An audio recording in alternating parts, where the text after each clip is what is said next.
Hello, my name's Emma. I'm a 30-year-old woman, and today I want to share my story with you. I managed to get the best kind of revenge on my mother-in-law without even having to do anything. Let me start by giving you a little information about me. I grew up in a middle-income family. I never struggled, but I also mostly only ever got what I needed, which is fine. I have no complaints about it. But I did grow up in the part of town that was filled with people who struggled to just get through one day. I saw a lot of crime committed out of desperation, and I wanted nothing more than to help those in need. I could only do so much without having any experience or backing. But when I graduated high school, I knew without even having to think about it what career I wanted to go into: social work.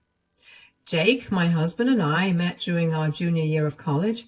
I was studying social work and he was majoring in business. We first met at a campus volunteer event where we both signed up to help clean up a local park.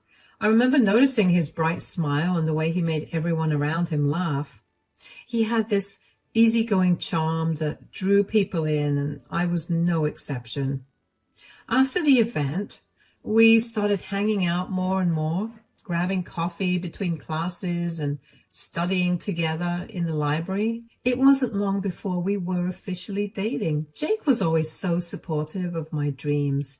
He loved hearing about my classes and the work I was doing with local shelters. He would come with me to volunteer events and even help me organize a fundraiser for a women's shelter. He made me feel like what I was doing mattered. After graduation, Jake and I both found jobs in the city and moved into a small apartment together. It was a cozy place, and we loved making it our own. Since we had already been dating for 2 years at this point, we decided that it was time for us to introduce each other to our families. My family absolutely loved Jake, but I can't exactly say the same thing for Jake's family. I remember the first time we met. Jake took me to his parents' house for dinner. I was nervous and wanted to make a good impression. But as soon as I walked in, Margaret gave me this cold, disapproving look. From the moment Jake introduced me to his family, I could tell she didn't like me. During the dinner, she asked a lot of questions about my family and my background. It felt more like an interrogation than a conversation. "Thank you for having me over for dinner. Your home is beautiful." "Thank you. We take pride in our home." "So, Emma, where are you from?" "I'm from a small town a few hours away. I moved here for college." "Of course. Jake talks about you a lot. It's the only reason I even agreed to have you over for dinner." "I hope he's only told you all good things." "We'll see. Have a seat. Dinner is ready." "This looks wonderful. Did you cook all this yourself?" "Yes, I did. Cooking is a skill every woman should have. Does your mother cook?" "Yes, she does. She's a great cook, although she's often too busy to cook because of her job. So Dad does most of the cooking." "Interesting. Tell me about your family, Emma." "Well, my dad is a teacher and my mom is a nurse. I have one younger brother and he's just entered high school." "A teacher and a nurse, you say? That's quite different from our family. Jake's father over here is a businessman, you know." "Yes, Jake told me a lot about the family business. I will admit that it's a very fascinating job." "It really is, but only when the profits come rolling in." "Yeah, otherwise it's all just a bunch of boring meetings and data collection." "But it has allowed us to have high standards in our family. Jake's always been used to a certain lifestyle, and I hope you understand how important it is for those standards to be kept." "I understand. I'll do my best to make him happy." "Geez, Mom, you're making us sound like stuck-up brats. Emma doesn't have to do anything for us at all." "You say that now, but when you finally take over your father's company, you'll understand what it's like to be under the public spotlight. You have to act and look a certain way, or else people will start judging you." "So? Do you think that Emma should change herself just because you need to look good? I know that your generation doesn't like to think too highly about things like public appearance and etiquette, but the world runs on those things. Oh, that's a load of nonsense. Nobody cares about appearances anymore. As long as she has a good head on her shoulders, Emma will be fine. Okay, you two just want to make me look like a monster, but this conversation is not about that. Tell me, Emma, what did you study in college? I'm a social worker. Social work? That's not a very lucrative field, is it? It's not about the money for me. I want to help people. That's really nice of you. I don't know about that. I just grew up watching a lot of people around me suffering, and I wanted to be able to make things better for them. That's noble. But you should also think about financial stability. Jake's always been used to a comfortable life. Yeah, you've been mentioning it, but I'm not going to be entirely responsible for his finances in the same way that he won't be for mine. We'll see how that works out. Do you plan to have children? Yes, someday. We've talked about it. Well, it's important for a family to have children, especially in our family. You need to know that continuing the family line is crucial. I understand. We'll definitely consider that in our future plans. You'll need to be prepared. Raising children is a lot of work and requires a stable home. Yes, I'm aware. I think we'll make great parents when the time comes. I hope so. Our family has a reputation to uphold. Mom, you keep mentioning that. That's enough. She needs to know what she's getting herself into if she plans on staying with you. I don't think she's going to leave me at all, and she'll be careful of anything she needs to be. Go easy on her. This is supposed to be a dinner where you get to spend time with her, not an interview. Well, excuse me for wanting to make sure that my son has found himself a good person and not some gold digger. You know how the world works nowadays. Women have no shame in openly admitting that they're only with their men for the money. Well, Emma is nothing like that. I know that much for sure. Now, can we just eat our food in peace? I was a bit disappointed that Margaret disliked me immediately, but Jake sheepishly admitted that his mother was very hard to please. The reaction I got was as good as it was going to get. Jake and I barely met his mother after that, but every time we did meet her for a family dinner or event, she would make snide remarks at me about the tiniest of things that I did or said. I always let them slide off and never confronted her about them. I guess that only gave her more of an incentive to continue with her ways. After dating for a total of 4 years, Jake and I decided to get married. We didn't have a big fancy wedding, and that really annoyed Margaret, who had apparently been looking forward to a big show of wealth. Jake and I wanted to have a simple wedding, and that only made Margaret dislike me more because she thought that I was influencing Jake in the wrong way. After Jake and I got married, things didn't get any better. Margaret was always criticizing me. She would come over unannounced and rearrange our furniture or tell me how to cook meals the right way. When Jake wasn't around, she'd make snide remarks about my job, saying I should be doing something more respectable given their family status. 2 years after we got married, we decided to adopt a child. We both felt a strong desire to provide a loving home for a child in need. It was one of the best decisions we ever made. While Jake's father, Keith, was happy for us, Margaret was furious. She said we were making a huge mistake and that it would ruin the family's reputation. She even tried to convince Jake to change his mind. But Jake stood by me and we went through with the adoption. We adopted a boy from the orphanage in our town. His name is Alex, and he was 4 years old when we adopted him.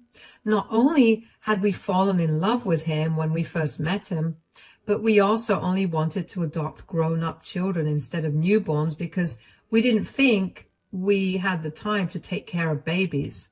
Anyway, our son Alex brought so much joy into our lives, but Margaret never accepted him. She treated him differently and would make hurtful comments about him not being a real part of the family. Family gatherings were always stressful. Margaret would go out of her way to exclude me from conversations and activities. She would talk about Alex and I being unwelcome at the various events because we were not following family traditions, and she acted as if Alex and I weren't even there. One time, though, I had had enough of Margaret's snide comments, so I pulled her aside and confronted her about her attitude towards Alex. I could deal with her mean comments, but I didn't want Alex to grow up feeling insecure or with low self-esteem. I needed to nip Margaret's behavior in the bud. Margaret did not seem happy with being pulled aside, but I did what needed to be done for my son. What is your problem? I have better things to do than talk to you in private. Margaret, we need to talk about Alex. What about him? I've noticed how you treat him differently. It's not fair to him. Fair? He's not even a real part of this family. What do you mean by that? He's our son, and he deserves to be treated with love and respect. He's not of our blood. He's not a true Johnson. I can't accept someone impure into our family. How can you say that? Alex is a wonderful child, and Jake and I love him dearly. Love him all you want, but it doesn't change the fact that he's not of our blood. You should have given Jake a real son, not brought in a stranger. A real son? Alex is our real son. We adopted him because we wanted to give a child a loving home. It's not the same. You failed as a woman by not giving birth to a child of your bloodline. He doesn't have our family blood. You brought someone impure into our family. I can't believe you're saying this. Alex is a blessing to us. Blood doesn't matter. Alex is just as much a part of this family as anyone else. He deserves to be treated with love and respect. Respect? For a child who doesn't carry our name, our history. He's not worthy of being called my grandson. You've brought shame to this family by bringing in someone who doesn't belong. How can you be so cruel? Alex is a child who needed a family. We chose to be that family for him. He needed us, and we needed him. You needed him? No, Emma, you needed a distraction because you couldn't fulfill your duty as a woman to bear children. That's not true at all. Jake and I made this decision together. We believe in giving love to those who need it. A real woman would have tried harder to have her own children instead of taking the easy way out. Adopting Alex was not the easy way out. It was a decision made out of love and compassion. We are giving him a family and a future. But not a future with our family's legacy. He's a burden, not a blessing. You should have thought about what this means to us, for our family name. You've ruined everything. Margaret, family isn't about names or blood. It's about love, care, and support. Alex is our son in every way that matters. He'll never be my grandson. He's not one of us, and he never will be. I'm sorry you feel that way, but we're not going to let your narrow-mindedness affect our family. We love Alex, and that's all that matters. You've made your choice, Emma, but don't expect me to accept it. You've brought someone unworthy into this family, and I'll never forgive you for that. Then that's your loss. You're missing out on knowing a wonderful, loving child. We will always stand by Alex, and nothing you say will change that. Do what you want, but don't come crying to me when you realize the mistake you've made. The only mistake here is your refusal to open your heart. We'll be just fine without your approval. Alex is our son, and we love him completely. I've said all I need to say. Don't expect anything from me. I don't. I just wanted you to know that Alex is a part of our family, whether you like it or not, and he's here to stay. After that heated conversation with Margaret, things didn't get better. In fact, they got worse. Margaret continued to treat Alex like an outsider. She refused to acknowledge him as her grandson, making every family gathering tense and uncomfortable. Whenever we visited, she would barely look at Alex, and when she did, it was with a cold, disapproving stare. It broke my heart to see my son treated this way. Jake and I tried to talk to her again, but she was stubborn and unyielding. She refused to see Alex as part of the family. It became clear that no amount of reasoning would change her mind. She was set in her ways and her prejudice ran deep. We decided to go low contact with Margaret for the sake of our sanity and Alex's well-being. We stopped attending family events at her house and limited our visits to only the most necessary occasions. It wasn't easy, but it was the best decision for our family. Alex deserved to grow up in a loving and supportive environment, free from Margaret's toxic behavior. The only person who ever apologized for Margaret's behavior was Jake's father, Keith. I remember the first time he came over to our place by himself, a few weeks after we adopted Alex, and after Margaret had made it clear that she did not approve of him. Keith looked really distressed when he came over, so I invited him into our house and asked him what was wrong. "Hi, Keith. Come on in." "Thank you, Emma." "Is everything okay? You seem upset." "I've just had a lot on my mind recently. I tried to deal with it, but my conscience wouldn't let me keep quiet." "What do you mean? Is everything okay, or should I be worried right now?" "Oh, God, no. I don't want you to be any more worried than you already are. I'm here to talk about Margaret. I'm sorry about her behavior, not only my words, Alex, but also towards you in general." "It's okay, Keith. You don't have to apologize for her." "I know, but I can't stand seeing how she treats you, Alex and Jake." "Well, the woman absolutely hates my guts. I just wish that Alex and Jake weren't caught up in the middle of it all. But that does not mean that I'm going to leave them or let the things she says or does go." "Good. I really like that attitude.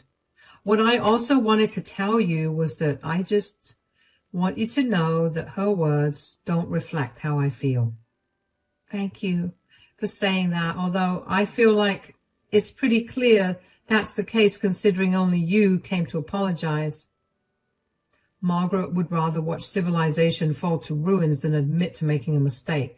But I want you to know that I love Alex. He's part of our family, no matter what Margaret thinks or says." "That means a lot to us, Keith. Thank you for accepting him." "I'm proud of you and Jake for giving Alex a loving home. It was not easy, but we saw a child in desperate need of help, and we couldn't just let him be that way. But all the struggles we faced to get him into our family are worth it because he truly lights up our life." I know that she makes a big deal about it, not producing any biological children, but Jake and I both feel that it'd be really cruel to bring another child into the world when there are already enough children struggling without families. "You have no idea how proud I am to call you two a part of my family. You've done something amazing by adopting him. I just wish Margaret could see things this way." "Maybe one day she'll come around." "I hope so, but considering how long I've known her, the chances of that happening are close to zero." "I don't think that will matter anyway. Jake and I have been discussing keeping low contact with Margaret." "Please don't include me in that. I really want to be able to spend time with my only grandson. Lord knows how long I'll get to live. I know that I definitely want to spoil that child senseless before I go." "Don't talk like you're an 80-year-old man. But we'll make sure that you remain included in Alex's life. I'm sure he'd be beyond happy to have you as a grandfather." Keith really did mean every word that he said to me that day. He loved and treated Alex like he was his grandson and never once made Alex feel like he wasn't a part of his family. Keith would also often call or visit us. He spent a lot of time with Alex and showed him the love and acceptance that Margaret refused to give. Over the years, Keith became a constant source of support for our family. He attended Alex's school events, celebrating his birthdays with us, and was always there when we needed him. His love and kindness helped to fill the void left by Margaret's rejection. Margaret knew that Keith was very involved in Alex's life and chose to blame me for brainwashing her husband. She hated Alex and me even more, something which I didn't think was even possible. Despite the challenges with Margaret, our family thrived. Alex grew up in a home filled with love and laughter. Jake and I focused on creating happy memories and supporting each other through the ups and downs. We built a strong, united family, and nothing Margaret did could take that away from us. As the years went by, we celebrated many milestones together. Alex did well in school and made many friends. Jake and I continued to support each other, and our bond grew stronger with each passing year. We created our own traditions and surrounded ourselves with people who loved and accepted us for who we were. Then our 10th anniversary approached. It was a significant milestone, and we wanted to celebrate it in a special way. We planned a big party since we didn't really have a big wedding. We very reluctantly invited Margaret, only because we figured that since it was a huge event, we wouldn't have had to deal with her that much. Well, we should have not invited her after all. From the moment she arrived, Margaret was making snide remarks. She walked around commenting loudly on how everything was not quite up to her standards. She criticized the decorations, saying they looked cheap, and complained about the food, claiming it wasn't gourmet enough for such an important occasion. Throughout the evening, she kept making passive-aggressive comments about me and Alex. When she thought I wasn't listening, I heard her telling one of Jake's cousins that adopting Alex was a mistake and that he could never be a real part of the family. It hurt so much to hear her talk about my son that way, but I tried to focus on the celebration. The worst part of the night came when it was time for speeches. Margaret insisted on giving a speech, saying she had a special surprise for us. Jake and I didn't want to cause a scene, so we reluctantly agreed. Margaret took the microphone, and I immediately felt very uneasy about our decision to let her have the mic. Good morning, everyone. I wanted to take a moment to share my thoughts on this special occasion. You all know how proud I am of my son, Jake. He has always been a remarkable man, deserving of the best in life. When Jake first introduced us to Emma, I had high hopes. I thought she would bring great things to our family, but unfortunately, she has fallen short of my expectations. Emma comes from a background that is, well, quite different from ours. Our family has always prided itself on maintaining high standards and a certain level of sophistication. I had hoped Jake would marry someone who truly understands our family's legacy. And then there's the matter of adoption. While some might see it as a noble act, I see it as a sign of failure. Emma was unable to give Jake a child of his own blood. Instead, she brought an outsider into our family, someone who does not share our history, our lineage. Emma, I believe you failed as a woman. A true woman would ensure the continuity of our family's legacy. Adopting a child and bringing someone unpure into our family will not continue the legacy of this family. And now we are expected to accept a child who is not truly one of us. So while I congratulate Jake on this milestone, I cannot ignore my disappointment. Our family's legacy deserves better. Hold on. You know what? Our family absolutely does deserve better because there is a failure here. But it's not Emma. The only thing failing here is our marriage, Margaret. I figured something like this would happen tonight, so I brought these papers with me. What? What is this? These are divorce papers. I'm beyond exhausted of your toxic behavior. There's only so much that I can bear. I've been on your side with everything you've ever wanted. I let you do whatever you wanted, even if that meant hurting myself. But this, I cannot tolerate it. You can't tolerate me speaking the truth? Truth? You must be joking. There's no truth in anything you're saying. There's only elitism and hatred, none of which I agree with. The only reason I remained silent was because I was too much of a coward to do anything. You can't divorce me for only wanting what's best for this family. Being emotionally abusive to Emma and Alex, trying to manipulate Jake to go back on his decision, and refusing to accept Alex is not what's best for our family. What's best for our family is for you to leave us alone. You're overreacting. You just need to think over things again. You can't let go of our relationship this easily. Oh, believe me, this was no easy decision. I loved you, Margaret, until you became this monster to Emma and Alex. They're such wonderful people, but the hatred in your heart would never let you see that. My family has never been this strict with anyone, and Emma has proved that she isn't some gold digger like you're so afraid of. She's been with Jake for 10 years, for God's sake. There's absolutely no need for you to be so mean towards them. I don't think gold diggers would leave this source of income ever, but they would adopt a kid with the person they're taking money from? You never know. You sound insane. It'll be best for you to be out of this family. Then you'll relearn all the basic values that everybody should have. I don't want that. Tough luck. This is all Emma's fault. You shouldn't be taking this out on me. Don't you see how she's brainwashed you and Jake into agreeing with her disgusting lifestyle and values? She never did anything bad. If anything, she has a better conscience than all of us combined. Even though you treated her like crap, she still treated you nicely. And you had ample time to change your attitude and treat Emma and Alex with kindness. But you never did. Instead, you chose to try and humiliate them on an important day. Now, you get to live with the consequences of that decision. This is all your fault, and you need to know that. Margaret stood there, stunned and speechless, clutching the divorce papers in her hands. The guests were shocked, whispering among themselves as the gravity of Keith's words sank in.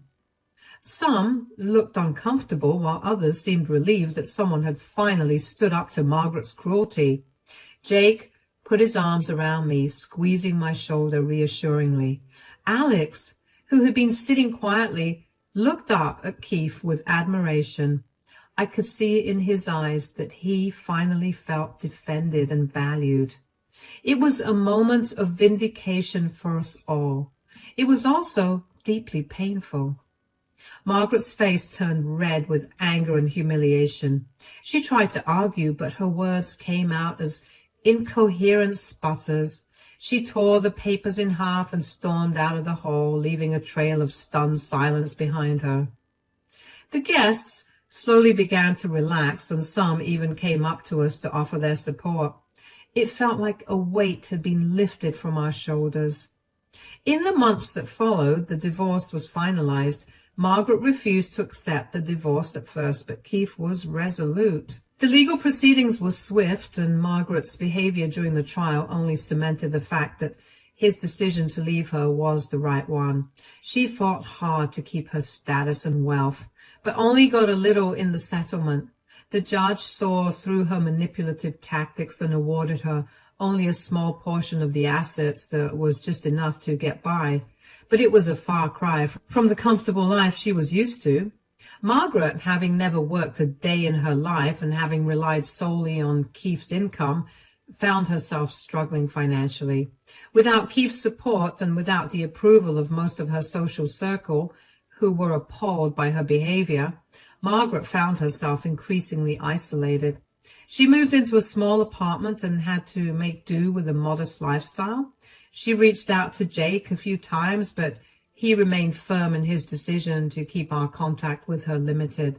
He was done allowing her toxicity to affect our family. Meanwhile, our lives improved dramatically. Without the constant stress and tension of dealing with Margaret, our home became a haven of peace and love.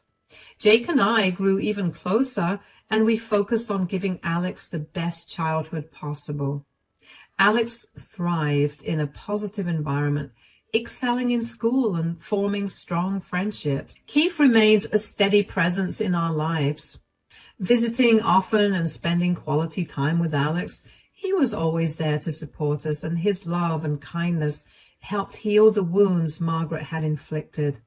Our family gatherings were filled with joy and laughter, and we created many happy memories together. The anniversary celebration, despite Margaret's attempt to ruin it, became a turning point for our family. It marked the beginning of a new chapter, one filled with hope, love, and unity. Margaret's absence, though initially painful, ultimately brought us closer together and allowed us to truly appreciate the strength and resilience of our family. Looking back, I'm grateful for the courage Keith showed that night. His decision to stand up to Margaret and to prioritize the well-being of our family made all the difference. We learned that family is not just about blood, but about the love and support we give to one another. And in fact, we found our true strength and happiness.